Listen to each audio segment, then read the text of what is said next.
Hi there, I am glad you're here. If you're new here, I'm Neha Ayub, a writer, illustrator, and an independent researcher from Kerala. But I'm currently living in the city of Chicago with my partner, at least for a short while. And if you're not new, welcome back to the table where we have all sorts of discussions ranging from literature and arts to wherever my hyperfixations take me, basically. So, this is episode 3 of Across the Table with Nehayu. Before we get started, I just wanted to take a minute and acknowledge all the love that this series has been receiving. I delved into this not knowing whether anybody would ever pay attention to my thoughts and rambles and interests. But I'm really happy and so grateful to see that you've been enjoying these conversations as much as I have. It was also important to me that this space feels like an actual conversation with your engagement taking it further towards new episodes. And it was really exciting to see two suggestions in the past episode. One of you wanted to see something on art, and one of you asked me to do an episode on my favorite surahs from the Quran. But I thought, why not combine the two and do something on Islamic art? Of course, inshallah, in the future episodes, we can definitely delve into each of these as separate categories. But I am in the middle of writing a book on the Quran and illustrating it as well. So I wanted to make sure that my thoughts don't really collide and bleed into each other right now. So here we are. Today's drink of choice is a hot cup of Suleimani, which, for those of you who don't know, is a black tea induced with whole spices. This is a very common drink in our side of Kerala, nothing fancy. I hope you've grabbed a drink to accompany me. Last time I heard that one of you had a matcha latte and one of you had carrot milk as you were sitting across the table from me. And that made me really crave for them. So don't forget to comment below what you're having today. I want to know. I'm serious.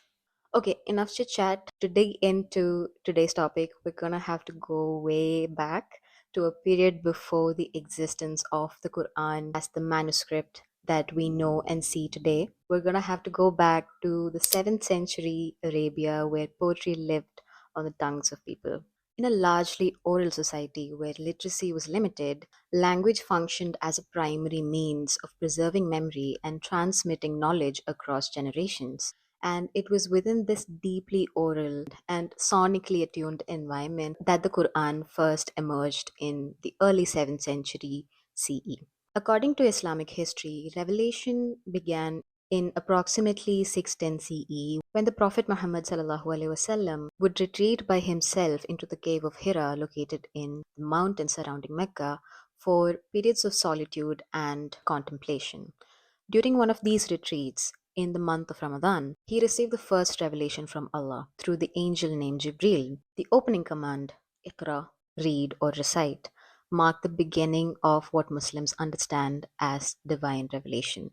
The earliest verses, now found in Surah Alaq, emphasized reading, knowledge, and the pen, themes that would become foundational to Islamic intellectual and artistic traditions. Now, I want you to remember these words because I do want to come back to this, but I do want to spend a little bit more time on the sonic and auditory aspect of the Quran before we take this further. Now, of course, the revelation of the Quran did not occur all at once. Rather, it unfolded gradually over approximately 23 years. Verses were revealed in response to social events, theological questions, political challenges, ethical concerns, and moments of crisis.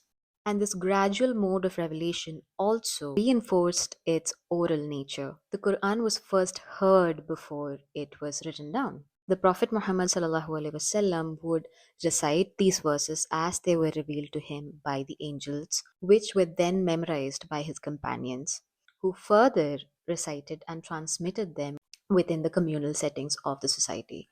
So there's this constant process of hearing and reciting that has now become central to religious practice, embedding the Quran within the rhythms of daily life.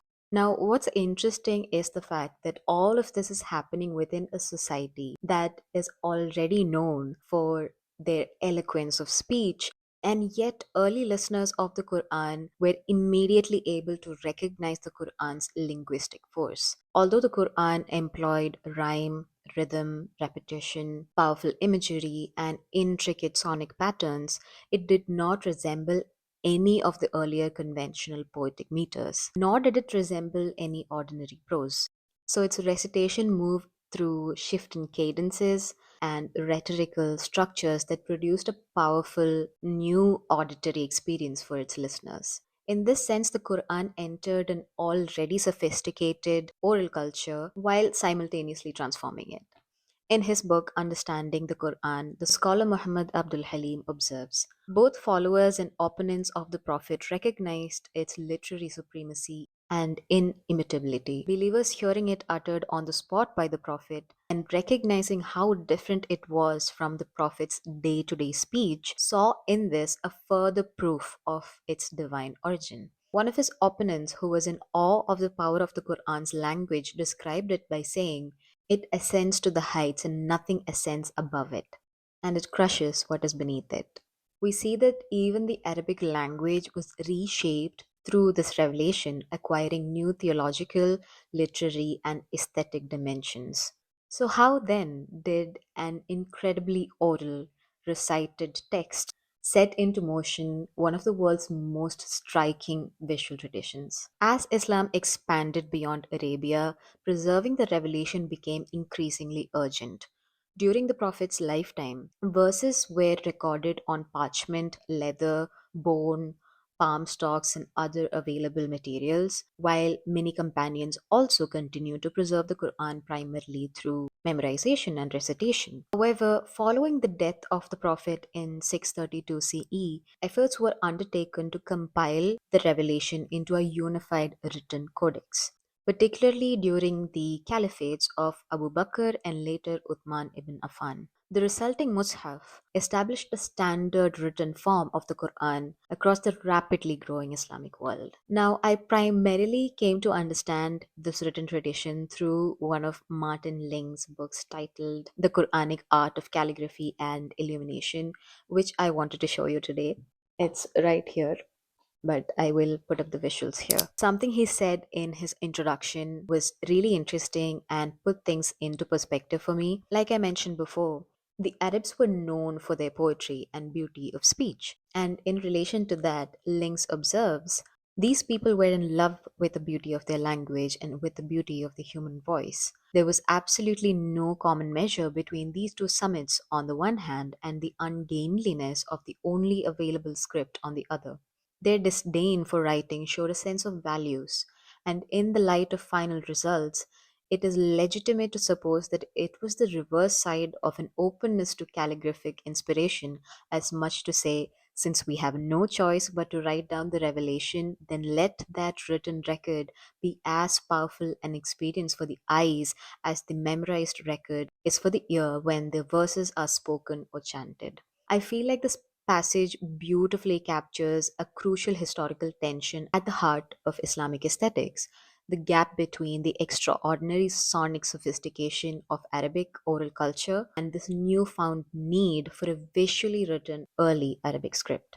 The visual refinement of the script becomes an attempt to translate sonic beauty into visual form. Just as tajweed, which is the emphasis on correct pronunciation and sonic value of the Quran's verses, disciplines the human voice into measured rhythm and resonance, calligraphy disciplines the hand into balance, proportion, and harmony. So the Quranic page has now become an extension of that recitation. Now we see that as the Quran moved outward from the Arabian Peninsula into the expanding worlds of the Abbasids, Umayyads, Ottomans, Safavids, and Mughals, its written form gradually evolved from a mode of preservation into an object of profound artistic devotion. The earliest Quranic manuscripts were comparatively sparse, written primarily to safeguard the revelation rather than ornament it extensively.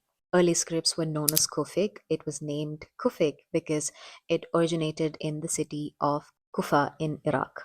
And they were angular, monumental, and restrained, often written on parchment without the elaborate vocalization marks and decorative flourishes that would emerge later. And yet, even within these early manuscripts, one can already sense an awareness of the page as a sacred space.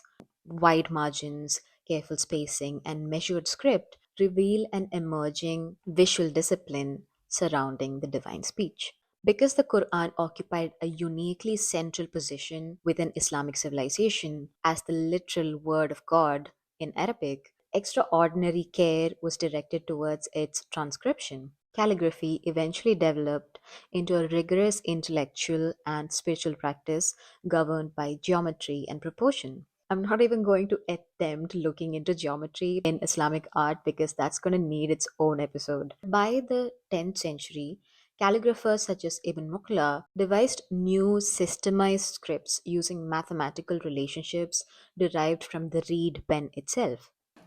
He is the one responsible, him and his brother, for shifting the way we write. In the before his time, before the third century, we used to write in a very different way. He switched this to a way that me and you use today. That's how the Mus'haf written today. In a completely different, if you compare any copy of the Mus'haf before his time and way after his time, it completely changed. Letters were measured according to carefully calibrated units, transforming writing into a disciplined visual science. That's gone cold. What we can see in that script is a resemblance to an architectural sense of precision, which is balanced, ordered, and harmonious. Writing Revelation has now become this beautiful act of reverence because the transcription of the Quran is not approached as this ordinary copying or writing down. It demanded ritual discipline and intense concentration. I think that's the reason why calligraphy gradually evolved into one of the highest artistic forms within Islamic civilization, precisely because it united aesthetic beauty with a sense of devotional responsibility. The calligrapher was not simply producing ornament, they were handling sacred speech materially. When we look at other religious traditions, we can see that sacred art often centers the human figure. Churches are filled with icons and frescoes and painted biblical scenes have transformed theology to image, allowing believers to actually encounter sacred history visually through bodies and faces. Therefore, icons and idols are common material depictions of religious life. In Islamic civilization, however, a very different visual relationship is developed to the sacred. Rather than placing figural representation at the center of devotional aesthetics, Islamic art increasingly oriented itself around the revealed word. The Quran itself becomes the primary artistic presence. And this shift did not emerge from an absence of artistic imagination, nor from this simple prohibition on image making, as it is often reductively assumed. Rather, the uniquely central status of revelation within Islam owes itself to the divine attribution of the word. However, as Islamic empires grew, Quranic manuscript production developed into one of the most sophisticated artistic traditions in the world. The Abbasid period saw the refinement of calligraphic styles and the increasing use of paper, whose production spread westward through trade routes connecting the Islamic world with China and Central Asia. So, manuscripts became sites of artistic experimentation as calligraphers, illuminators, binders, and paper makers contributed specialized labor to the production of these sacred texts. And over centuries, regional styles also emerged across the Islamic world. The Abbasid manuscripts emphasized measured geometry and disciplined script. Persian traditions developed highly intricate illumination and delicate floral ornamentation. The Ottoman calligraphers elevated scripts such as Thuluth and Naskh into monumental architectural forms. Maghribi Qur'ans developed distinctive rounded scripts and rich colorations. And South Asian manuscript traditions incorporated dense ornamentation, illuminated borders, and elaborate frontispieces. Though stylistically diverse, these traditions remained connected through a shared reverence. towards the written Quran. This illumination in particular that gradually transformed the manuscript page into something extraordinarily beautiful. Gold leaf framed each chapter headings, geometric medallions marked verse divisions, and vegetal arabesques unfolded across the margins. To quote links once more, again and again, the Quran refers to itself as light or as being radiant with light, which makes illumination a reflection of the divine glow. Ornament then functions as an extension of attentiveness towards revelation itself. Every element from the preparation of ink to the binding of pages reflects layers of devotional and artisanal skilled labor. You can also see this technique of gold illumination reflected in architectural sites across the Islamic world. The history of calligraphy, however, is inseparable from the movement of materials, artists, and knowledge across regions and empires. Trade routes carried papermaking techniques, pigments, and artistic methods across continents, while imperial patronage supported workshops dedicated to manuscript production. Yet, despite these shifts in style and geography, the Quran remained the organizing center of the tradition. Yes, the sacred text was shaped for religious life, but you can also trace entire trajectories and networks of artistic and intellectual production through this. Now, the reason that I wanted to come back to the first word revealed in the Quran, Iqra, is exactly because of how it has been understood beyond the function of an individual command given to the Prophet, as the beginning of a whole civilizational orientation towards knowledge. Elsewhere in the Quran, Surah Al Qalam opens with the oath that Allah swears by, Noon, by the pen and what they write. The pen becomes symbolically linked to preservation, transmission, memory, and divine knowledge. Revelation enters this world through an imperative tied to reading, learning, teaching, and the pen. Within Islamic intellectual history, these verses are foundational to the development of educational, literary, and scholarly cultures across vast geographic regions. Not to mention that the Quran repeatedly positions knowledge as a form of ethical and spiritual responsibility on the individual because it constantly asks believers to observe the natural world, reflect upon history, contemplate signs within creation, and always pursue understanding. In this sense, the Quran also offers an epistemological framework. Reading now extends from the page towards nature and history and the cosmos as they become legible signs or ayat, all eventually pointing towards divine order. You can also observe that as Islamic civilization expanded, this orientation towards knowledge can be seen in the way it has shaped the development of libraries, universities, manuscript culture, scientific inquiry, poetry, philosophy, and even architecture. Books are central objects within this intellectual and religious life. Cities such as Baghdad, Cordoba, Cairo, and Istanbul emerged as major centers of scholarship and manuscript production. Calligraphy and bookmaking flourished alongside developments in astronomy, mathematics, medicine, theology, and literature.